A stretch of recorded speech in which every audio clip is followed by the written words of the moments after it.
לנו, שעוזר לנו, והוא תמיד היה שם לדעתי, הוא פשוט היה מוסתר. אנחנו נמצאים בחוויה אנושית תודעתית של המון הסתרות, המון הסחות דעת, המון רעש, כאילו, אנחנו לא שומעים את עצמנו, מה שנקרא.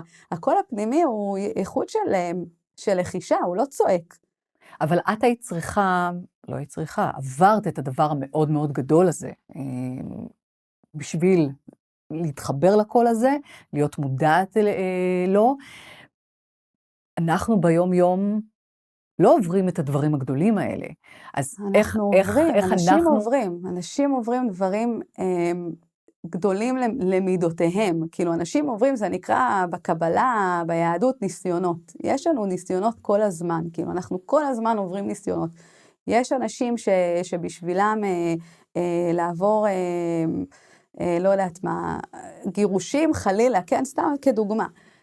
זה רעידת אדמה, זה משבר רציני, זה ניסיון, אז הבורא כל הזמן בעיניי, כן, בתוך התפיסת עולם שלי היום, אחרי כל מה שעברתי, ואני עדיין עוברת, ואני רואה אין ספור מטופלים, ואני עושה איתם את התהליכים, ואני רואה את המסע שלהם, חד משמעית, אני יודעת לומר שהבורא עושה עם כל אחד מאיתנו את העבודת הבירורים הזאת, כדי להתחבר יותר נכון לאמת שהוא, לציר הפנימי שלו.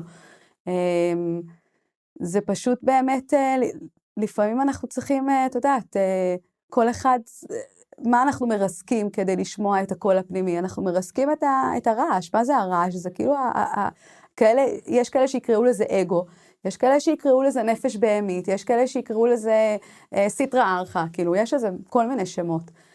אז לשבור את כל העולם האשליה הזה, השקרי הזה, התפיסות האלה, הרעש הזה, הרעש יכול להיות גם רגשות, יכול להיות רגשות של טינה, של קנאה, של כעס,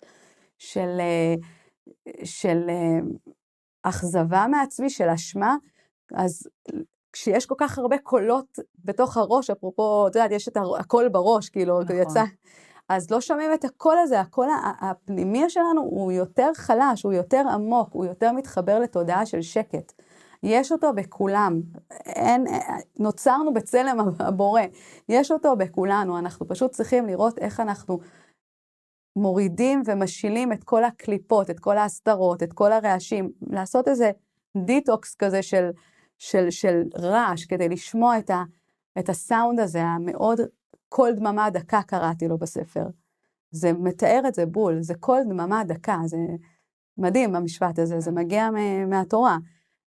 כן, כל פרק גם נפתח בציטוט מן המקרא אצלך. כן, מתהילים בעיקר, אבל יש כל מיני, זה ישב איתי הרב נתן חגי על הפרקים, ועשינו שם עבודה של ממש להתאים כל פרק לפסוק שלו, ועשינו עבודה ממש טובה, כי אני מקבלת תגובות כל כך נרגשות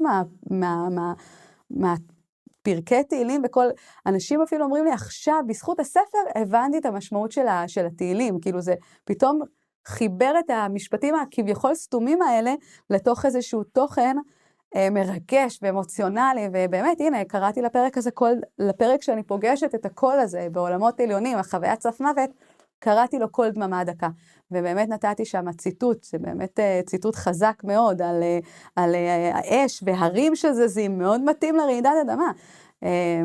כן, זה מתחבר. אז זהו, אז בדיוק עכשיו ציינת את זה, ואני במחנה השורדים, 30 שעות אחרי רעידת האדמה, ואחר כך גם במהלך הניתוח, את מתארת חוויה חוץ גופית, אפשר לקרוא לזה? כן, זה נכנס לתוך באמת מושג שנקרא NDE, שזה Near Death Experience, זה חוויות סף מוות. חוויה חוץ גופית היא לאו דווקא חוויית סף מוות, כי אפשר לחוות חוויות חוץ גופיות גם בחלום, בשימוש בכל מיני סמים. חוויית סף מוות זה שבעצם אין יותר דופק, כאילו זהו, הבן אדם כבר איבד, אבל הוא חוזר באיזושהי צורה לחיים. יש כאלה, יש סיפורים או סיפורים שגם נחשפתי להם של מדענים שממש עשו את זה לרופאים והמיתו אותם והחזירו אותם לחיים כדי שיספרו. אבל במחנה השורדים זה היה בלי שום התערבות רפואית? לא, הייתי שם לבד, אני חוויתי את החוויית סף מוות כאילו מקריסת המערכות שהייתה לי, וזה היה ממש מאוחר בתוך הלילה. כולם כבר ישנו, ואני מרגישה שאני ממש עולה למעלה, ובאמת כאילו אני נשאבת לתוך עולם שכולו ריק מחומר, ריק בעיניים, הוא שחור, הוא קצת מזכיר אפילו, אתמול הייתי בטיפול, ומישהי ככה בתוך איזו מדיטציה שעשיתי לה, אומרת, אני מרגישה שאני ברחם והכל שחור, ופתאום הבנתי, וואי, זה מזכיר רחם, אבל רחם הבריאה, זה מין רחם כזה, זה ריק, זה שחור, כשהיינו בתוך הבטן, הכל היה ריק ושחור, אבל היה מלא באהבה, וזה מה מרגישים שהמקום ריק, אבל הוא מלא.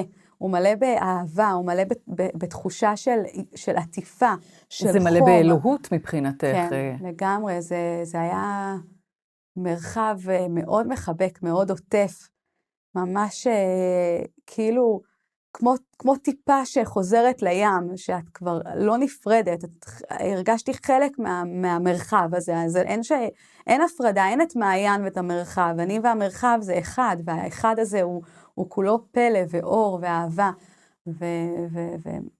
ומדהים, חוויה מאוד חזקה, של אהבה ללא תנאי, כמו שאי אפשר להרגיש את זה לדעתי פה בעולם הזה, אפשר להיות קרובים לזה כמו אהבה של הורה לילד, אבל, או בין גבר לאישה, אבל זה אפילו עוד יותר חזק. ושם בעצם אני רואה מין אור כזה שהופך לקול, שעושה איתי חשבון נפש, ואני מעדיפה שיקראו, שנעשה להם to be continue כזה. לגמרי. מה לדעתך הדבר הכי משמעותי שהשתנה בך אחרי האירוע הזה? זה באמת הטרנספורמציה הזאת, כאילו לראות לתת לפרשנות לסיטואציות או לחיים או למוות, מנקודת מבט חדשה. כאילו נקודת המבט שלי בעיקר התחלפה. שזה משרת אותך היום גם כמטפלת? כן, זה משרת אותי בהכל, בעיקר כבן אדם, כי איך שאנחנו נעבור את החיים ואת היום שלנו, זה מאוד תלוי בפרשנות שאנחנו נותנים לכל סיטואציה. זה ברמה של, אם עכשיו בן אדם עובר ברחוב, וצועק עליי, אז הוא צועק עליי בגללי, בגלל שאני בן אדם שבתת מודע יש לי כל מיני רגשות נחיתות, או רגשות של פחד, או גדלתי עם אבא שצועק, או אמא שצועקת, או עברתי איזושהי חוויית חיים שלוקחת את הצעקה שלו לתוכי, או שאני באה ואומרת, וואי, מסכן, מה עובר עליו היום? כאילו, ואני בכלל לא מתגוננת, או לא צועקת עליו בחזרה, אלא אני אומרת לו, הכל בסדר איתך? אתה צריך עזרה? זה הטוויסט הזה. בתוך כל החיים שלנו, שאנחנו מצליחים רגע לשחלף את ההסתכלות שלנו על סיטואציות שקורות לנו, וברגע שבאמת, כמו שאמרתי לך, בהתחלת השיחה, אם אני מחליפה את מעיין הקורבן, שהייתה בסיפור טרגדי וקשה, למעיין הגיבורה, שצלחה פה סיפור מטורף וניסים, ולבוא בכלל להגיד מעיין גיבורה, אתה יודעת איזה קשה היה לי להגיד, בהתחלה כל פעם שהיו באים לבקר אותי, אנשים בבית חולים, היו אומרים לי, וואו, איזה גיבורה, איך עשית את זה? וזה היה מקווץ אותי, זה היה אפילו מעצבן אותי, אני גיבורה, אני לא גיבורה, אני לא הצלחתי להבין למה אומרים שאני גיבורה, היה לי כל כך מרחק מהמושג הזה, שהיה לי אפילו שם תסכול וכעס, לקח לי שנים לבוא ולהגיד על עצמי, את יודעת, בגילוי לב, באותנטיות, בלי בושה, בלי התנצלות, בלי אשמה, וואלה, אני גיבורה, בוא'נה, התגברתי פה על סיפור שהוא מטורף, כאילו, זה לא סיפור נורמלי גם, ולהכיר בזה, לראות שעשיתי את זה, להכיר ביכולות שלנו, להכיר בעצמנו, לראות את עצמנו, לא לחכות גם לאישורים מבחוץ, זה גם מסר מאוד חזק שיש בסיפור הזה. אני חושבת שאם הייתי מחכה לאישורים בחוץ, לא הייתי פה היום. כן. תחשבי על זה, ברגע שאני יוצאת הרי להציל את עצמי, אז הרופאים וכל אנשי הכפר עוצרים אותי, הם אומרים לי, מה תעשי? את לא תצליחי. כן. ואם הייתי מזדהה עם מה שהם אומרים, והייתי מאמינה בזה, לא הייתי מצליחה, לא הייתי פה היום. ברמה הזאת, עצם זה שאני בכלל יושבת פה ומדברת איתך, זה לא מובן מאליו בכלל, זה בזכות כל מיני רגעים שאני לוקחת, כאילו, ומבינה, ויש המון תובנות גם בספר לגבי זה, אז הרבה באמת הנקודת מבט, בעיקר אני אסכם בזה, יש לך עוד שאלה? עוד שאלה אחת אחרונה. אני יכולה לסכם בזה, כי יהיה לנו עוד הרבה זמן, וזה סיפור שבאמת לראות את החוויה שקרתה לי בשנים הראשונות, אני גם כותבת את זה בספר, אני הרגשתי כאילו הבורא העניש אותי, הרגשתי סוג של ענישה, הרגשתי שהוא שבר לי את הפה, כאילו שנשבר לי הפה.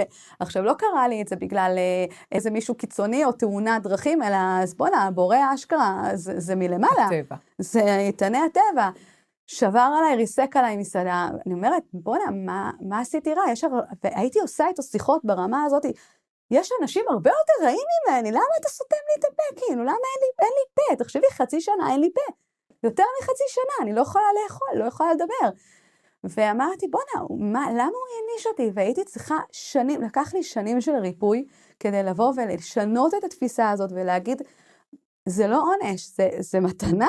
זאת אומרת, מה שהיית אומרת, לולי הדבר הזה, משתנה לדברים אחרים שיוצאים ממך, תחשבי מה עברתי, תקשיבי, זה כמו לעבור חניכה, כאילו, זה לעבור איזה מסע, קומטה פנימי, מה שעברתי שם ממש הפך אותי לגמרי. עכשיו, יש משפט בקבלה, 2 דקות אני אשתדל לעשות את זה, כי זה מאוד חזק וזה מאוד מתאים למה שקורה עכשיו.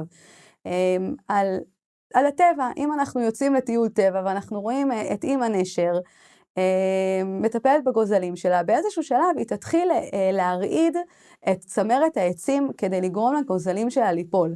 עכשיו אנחנו יכולים להסתכל על סיטואציות ולהגיד, בוא'נה, מה זה אמא נשר, מה היא עושה, איזה אמא גרועה, היא גורמת לגוזלים ליפול, הם מפחדים, אבל לא, היא גורמת לגוזלים להאמין בעצמם שהם יכולים עכשיו לעוף. לפרוס כנף ולעוף. בדיוק, אז זה הרעידת אדמה שלי ושל כולנו, איך אני מסתכלת על זה כסיפור שהבורא העניש אותי, או שהוא רצה להראות לי שיש לי וואחד כנפיים. כן.